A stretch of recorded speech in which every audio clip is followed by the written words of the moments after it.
आज बादशाहपुर के अंदर हम यहाँ कम्युनिटी सेंटर में और गांव के मंदिर में माथा टेकने आए हैं।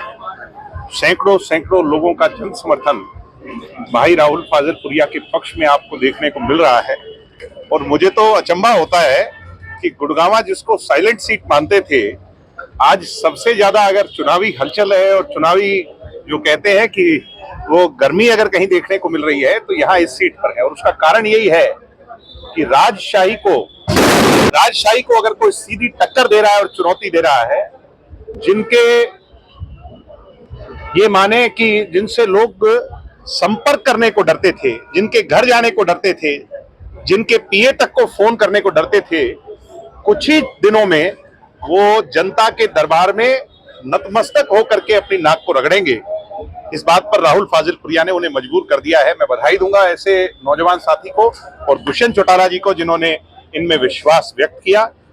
और बहुत जल्द दुष्यंत जी और डॉक्टर अजय सिंह जी इनके कैंपेन में शामिल होंगे और इनके नॉमिनेशन की प्रक्रिया में शामिल होंगे।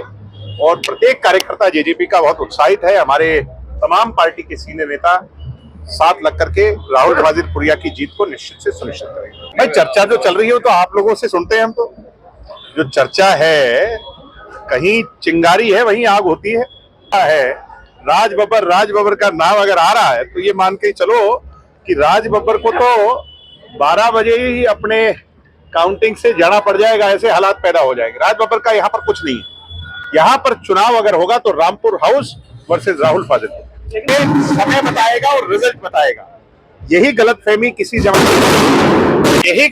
किसी जमाने में बंसीलाल जी को हुआ करती, उनके बेटे सुरेंद्र जी को हुआ करती, और उसका रिजल्ट क्या रहा मैंने आज उदाहरण के तौर पर मंच से बताया।